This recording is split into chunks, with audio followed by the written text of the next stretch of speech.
when we look at this moment, and I know that for most of you, the architecture of state capture, of how it happened, is intimately familiar.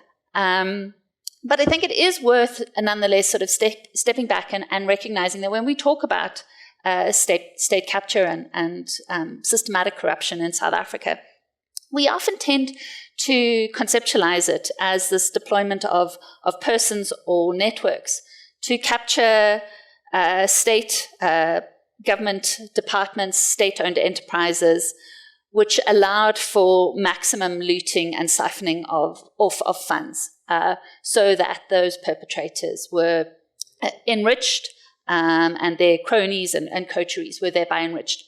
And the Zondo report did a really good job of sketching out that architecture, of providing a sort of blueprint of what happened in institutions like South African Airways, Eskom, PRASA, the South African Revenue Services. But there was another leg of state capture that to some extent is equally important, and Paul Hoffman references this. And was not, I think, revealed or exposed in the same way by the Zondo Commission. And that is the deployment of persons or networks of persons to capture and cripple our offices and organs that provide monitoring, oversight, and accountability. And I speak specifically of the criminal justice system. So we didn't have chapters in the Zondo Commission relating to the police, to the National Prosecuting Authority, to our court system.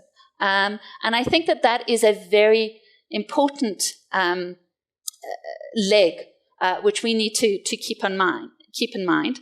And I think without a real expose of the extent to which state capture was prosecuted and how it was done within the criminal justice system, we are left somewhat blind as to the state of that system, its capacity, and its health. At this moment, when we are relying on those institutions and those organs so heavily in order to take us beyond state capture. And I think about that specifically.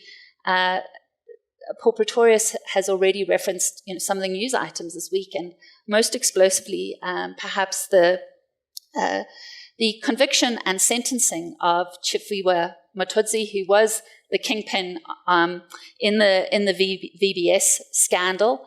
The Hawks rightly take credit for that, but I think that's also very much the work of our Reserve Bank, also sort of private investigative forensic services, which assisted with that. The leaking of that affidavit and what it reveals, much of it already known, but I think is shocking for the extent to which it reveals how many of our political actors, right, were wholesale available for bribery and corruption. I'm not sure that I think that we can simply categorize people as sort of corruptible, incorruptible.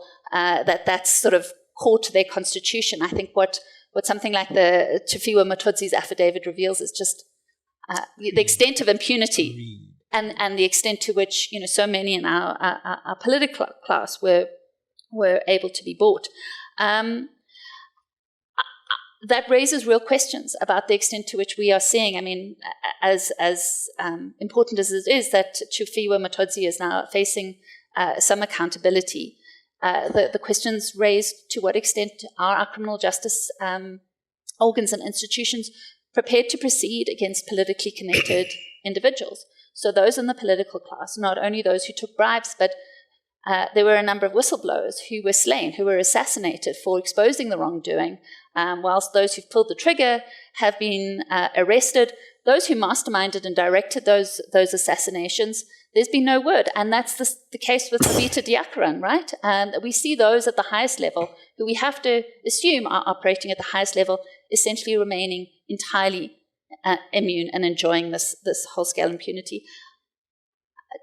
Chifiwe Matodzi's affidavit raises the question of why has there been no prosecution of Sipho Malaba, the auditor at KPMG? Not a rogue auditor, an auditor who was appointed to the executive in 2017 after the SARS debacle, after the Gupta-linked debacles, who were supposed to restore trust in that institution. There can be no question that he knew and understood the full extent of the criminality of VBS, that retail depositors, many of them the most vulnerable in our country, pensioners, municipal ratepayers in underserved municipalities, their taxes, those were being drained and being used to fund the lifestyles of Mototsi and the executives.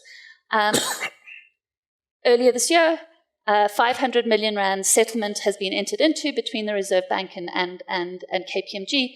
I understand settlements of those natures require some confidentiality, but I think there must be much more transparency about what surrounded that settlement and where the proceeds of that settlement are going. Are they going to restore those retail depositors who, as I said, are amongst the most vulnerable in our country? And those questions, which, I'm certainly not a prosecutor, but it seems to me you have got such good evidence to bring prosecutions against these individuals, and there have been none. And it means that I think certainly as civil society, and honestly, this should have been done long before, but we are going to have to be doing a much better job of putting in place a parallel process where we're sketching out the architecture of some of these massive crimes. I'm ending now. And the persons of interest, those who are suspect, and we need to keep tracking and monitoring and calling on our criminal justice system, on the Hawks, on the National Prosecuting Authority, as to why there have been no prosecutions. Because until this culture of impunity is brought to an end, I'm afraid state capture and its tentacles continue.